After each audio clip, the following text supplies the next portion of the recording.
The game I chose to talk about the economic behaviors for is League of Legends. League of Legends is a team-based 5 vs 5 game where two teams of 5 go against each other to destroy the other team's towers and base on a map, fighting over 3 different lanes. League of Legends is a free-to-play game that makes money selling their in-game currency known as Riot Points that is used to buy different characters and cosmetic skins for those characters.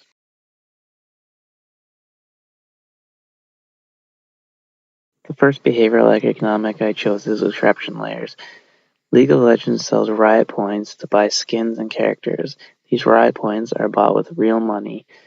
Riot Points are set so that you always have to buy more than you actually need for any characters or skins in the game. For example, if you want to buy $10 worth, that gives you 1,100, but the skins you can buy with that only cost 980, or characters also cost 980. This always leaves you with a little extra that will sit on your account, so you can never spend the full amount, and it always tempts you to buy more just so you're able to spend those extra Riot Points on your account. I have fallen for this because for years, I have had 480 Riot Points left on my account from purchases I've made. This adds up to around $5 of real money, but I was unable to buy anything with them because all the things worth buying are around 980. So recently I spent an extra $5 just so I was able to spend those points I already had on my account.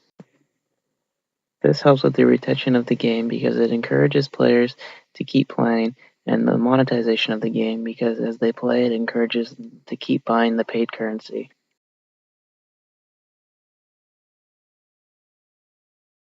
The next behavioral economic I chose to talk about is sunk cost.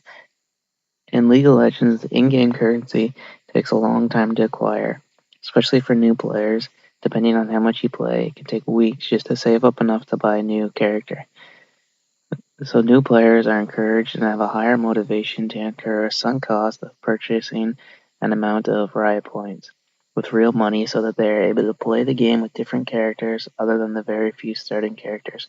By incurring this sunk cost, they are more likely to stick around so they are able to spend all of the Riot Points that they have just bought, and they'll never be able to spend exactly the right amount of Riot Points with the way things are priced, so we'll always leave them with a little extra, which will keep them around even longer just to buy more to be able to spend those extra points on their account. This is successful because when people first start playing the game, they don't want to wait a long time to try a new character. They want to try right away, so they will incur these sunk costs.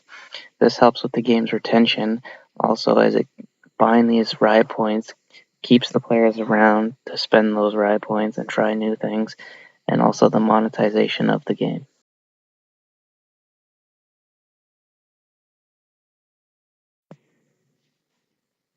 The next behavioral economic I chose to talk about is priming.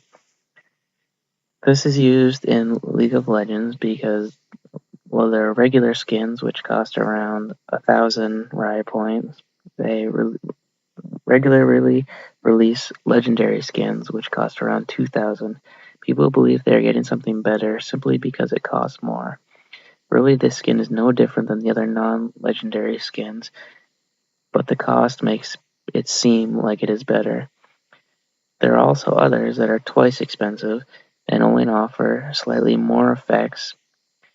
This offers a top-of-the-line feel for purchasing because these skins cost around $40 real-life money for just a skin in a video game.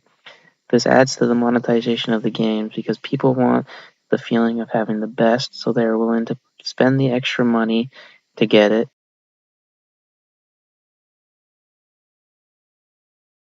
The last behavioral economic I chose is anchoring. In League of Legends, all characters can be bought with either the currency that is collected in-game, IP, or the currency bought with real money, RP. The IP cost can be up to 6,300, where the max RP cost for any character is only 970.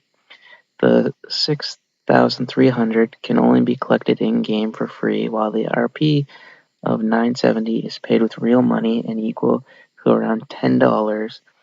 This makes it seem like a better deal because of the lower currency cost, but in terms of real money, one is free and the other is $10.